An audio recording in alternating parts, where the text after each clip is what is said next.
So Ubisoft have just officially released the Claws of Awaji DLC, and in this video I wanted to bring you guys some top tricks on how to play the game, how to get started, and all of that lovely stuff. I've been lucky enough to have hands-on with the game for a little bit now, maybe-ish a week, and honestly it's such a fun DLC that I wanted to make sure you get the best start possible. So without further ado, let's jump straight into it. So first things first, when you first load up Claws of Awaji, don't just run off exploring the island, head back to your hideout and speak to your contact, because that's how you kick off the entire mission. And honestly, it's worth doing it straight away because it throws you into something Assassin's Creed hasn't really done before. The mission takes you to a puppet show, and it's not just a simple cutscene, but it's a full 2.5D side-scroller segment. It's this shadow puppet inspired style, kinda like a cross between Assassin's Creed Chronicles and the Prince of Persia games, with a bit of Mark of the Ninja sprinkled in. It's slick, easy to pick up, and designed to give you that wow effect. The idea actually came from the devs visiting Awaji Island itself, where puppet theatre is a huge part of the culture. They decided to use it to retell the story of how Naoe's mother was captured and how the Templars rose to power on the island. The twist, the puppets present the villains as heroes and even paint Tsuyu the assassin as the enemy. It's clever, it's atmospheric, and it sets the tone for the whole DLC. So my first tip is don't do anything other than going straight to the puppet show, complete that, and when you finally land on Awaji, it can be tempting to then run off and sprint in every direction, completing all the side activities, looking at all the villages. But again, my advice, stick with the main story for the first few hours. The opening is fairly linear anyway, you're being funneled through a set path, but in this case, it's a good thing. See, those early missions aren't just padding to build up the story, I mean, they are, but they're building up to one of the biggest payoffs of the DLC, and that is unlocking the legendary bow staff from Tsuyu. This, of course, as you probably heard throughout all of the entire internet, is the new weapon Naoe gets, but this one comes with poison damage and a bleeding effect, which is pretty cool and unique to this bow staff. Once you push through this story, you'll meet the bowmaster, who will properly teach you how to use the weapon, showing you how to use the different postures and how to chain attacks together. It feels like a rite of passage straight within the story, instead of just picking up a random looted weapon. And the difference this makes is huge. With her usual blades, Naoe is all about precision, darting in, landing quick strikes and backing out. Bowstaff flips this on its head. Suddenly you're controlling space, keeping enemies at a distance, then switching posture to crash in with them wide, heavy swings, dropping them onto the ground. It's fluid, it's versatile, and it makes fights feel fresh again. That's why I recommend not wandering off straight away. Push through those first few story beats, get the staff in your hands, and take the time to learn it properly. Once you've done that, then go and explore. You'll find that the island's challenges are a lot more fun when you have this new weapon and moveset to play around with. Okay, so once you've unlocked the bow staff, you're going to have to unlock a whole new skill tree, and my advice, don't spread yourself too thin. Dump your points into the left hand side first. That's where you'll find the real damage upgrades, armor breaks, and the skills that make the staff go from fun toy to absolute monster. The first upgrade though and skill you'll want to unlock is Flurry of Blows. This lets you chain multiple rapid hits together, and the beauty of it is that it shreds enemy armor. Those annoying shielded brutes you've been struggling with will be gone in an instant. Next, grab Perfect Flow. This one is a basically sort of a rhythm game inside Assassin's Creed, where you press your attack button at just the right time and you get a flat damage boost per hit, starting at around 10%. Now I know it doesn't sound like much, but it stacks fast, and suddenly the enemies that felt like damage sponges are going down in half the time. And yes, this does mean you're occasionally one hit weaker enemies, which never stops being satisfying. After that, go for Mastered Posture. This makes sure all your bow staff's attacks keep their full effects against armored and heavy enemies. Considering how much of a pain in the ass those tanky types can be, this skill is basically your non-nonsense button. There's also a cheeky little ability tucked away in the assassin section, the triple assassination with the bow staff. It looks ridiculous, it feels ridiculous, and it's one of those moves you'll end up showing off because you can. Honestly though, it is incredibly difficult to get 3 enemies lined up for this triple assassination, so huge thanks to Drawraptor for letting me use his gameplay in this section. But as for which staff is actually the best, honestly, the one you get from Tsuyu is hard to beat. The poison and bleed effect is nasty and keeps scaling really well. Yes, you can find others around Awaji from random chests, legendary castle loot or side missions, but this OG staff carries you further than you expect. And of course, you can travel to and from your hideout between Awaji and the mainland of Japan to go to your settlement and upgrade it even further. However, if you're just playing through the DLC first, keep this bow, just keep upgrading it, and it will keep you safe and allow you to basically, you know,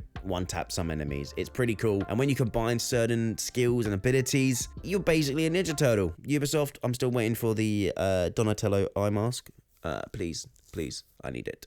But Yasuke doesn't sleep either. There's one standout skill for him which you need to unlock, which is the Kanabo throw. Yes, you can yeet his massive club across the battlefield. It's hilarious, it's brutal, and it's easily one of the coolest moves in his arsenal. Now here's just a quick one about the boss fights. There's really not much I can say without spoiling them and what happens in them. But if you go and watch my preview video about the DLC I released last week, you'll know that I'm a huge fan of the Naoe fight just because of how replayable it is. So the thing I would suggest is, before even entering the location to start her boss fight, create a manual save so you can easily go back and replay it. It is worth it, trust me, to go back and replay the mission. It will be fun. Have competitions with your friends to see who can complete it faster, who can complete it without getting shot once, etc, etc. It's a really cool boss fight, so a top tip, just create a manual save before going in and killing her. It's worth it just to replay the boss fight. And of course, it wouldn't be an Assassin's Creed game without a bunch of side activities and side missions. Now, when you get onto the island, you will have a few things thrown at you straight away. You can have the parkour trails, the Kujikiri puzzles, the castles, temples, all these collectibles, all the Ubisoft usual please never stop playing our game extras. And yeah, they're fun, but leave them until later, until after you've completed the game. You know, when you're fully leveled, your gear sorted, and you can blitz through them without breaking the flow. They do hit harder as endgame content instead of just cluttering from the start. What you should be focusing on early doors though are the side missions tied to each major location within the island. These aren't just filler quests about fetching grandma's missing rice bowl, they actually add some meat to the story. You'll meet villagers crushed under Sengoku control, characters who give you little glimpses into how the Sengoku Ipa operate, and stories that show what life on Awaji's really like. They pad out the story and the world in a good way, so when you finally square up the big bads, it feels more personal. So the move is quite simple.